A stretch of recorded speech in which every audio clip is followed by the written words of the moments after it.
eux aussi font partie de notre patrimoine, les vieux millésimes de Champagne. Ces dernières années, ils intéressent de plus en plus les connaisseurs. Lors de mises aux enchères, les bouteilles s'arrachent à plusieurs centaines d'euros, comme l'ont constaté à la salle de vente Châtival de Reims Maxime Meyer et Raphaël Domergue. 140, 160, 180. Est-ce qu'on met 200? On en reste là, pas de surenchère de 110. Les prix s'envolent au milieu des bibelots, des sculptures et des tableaux. Mais ce jour-là, dans cette salle des ventes, les acheteurs sont uniquement venus pour garnir leur cave. 2 bouteilles d'exception. Paul Roger 64, superbe millésime, conservation impeccable, cave rémoise. J'essaie de trouver des vieux millésimes, surtout sur le champagne. On nous dit toujours qu'il faut boire le champagne dans les 2-3 ans quand on a acheté, alors que c'est faux. Quand on est amateur de champagne, il y a des maisons qui travaillent bien. On aime les vieux millésimes, des champagnes qui ont 20-30 ans, on peut se faire très plaisir. Et je dirais que si on les boit trop jeunes, on passe à côté de très belles choses. Pièce maîtresse de cette vente, une bouteille de salon 1964 retrouvée dans une cave rémoise. Son propriétaire a souhaité la mettre aux enchères pour en connaître la valeur. Nous, on a dit que c'était quelque chose de très rare et la preuve, c'est que cette bouteille est partie à plus de 2000 €. Donc effectivement, ça valait vraiment le coup à la personne de la vendre. On ne lui a pas encore annoncé, je pense qu'il sera très content parce qu'il ne pensait pas faire ça. Et en tout cas, bon, c'est à ça que permet les enchères, c'est de pouvoir valoriser les bouteilles. Les vieux champagnes commencent à se vendre très bien et c'en est la preuve.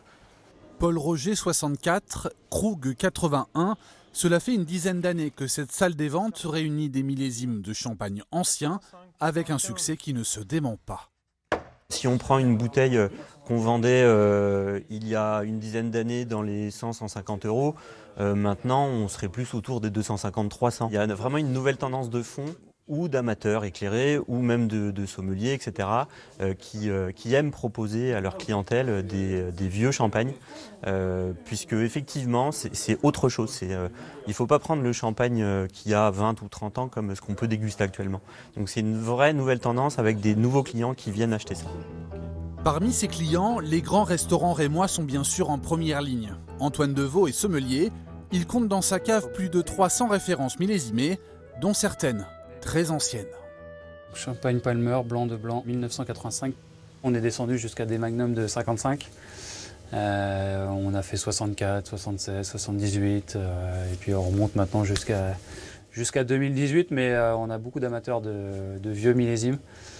Donc on a un grand intérêt nous aussi à en acheter et à trouver des partenariats pour voilà, continuer à développer cette carte. Vieilli plusieurs décennies, le vin de Champagne perd l'effervescence et la fraîcheur qui font sa renommée, mais il développe de nouvelles saveurs, là encore exceptionnelles, comme c'est le cas pour ce Veuve Clicquot rosé de 1989. On a des notes un peu oxydatives, un peu évoluées, on est sur des fruits confits, on est voilà, un peu pomme au four, un peu brioché. On a ce côté aussi limite un peu pruneau.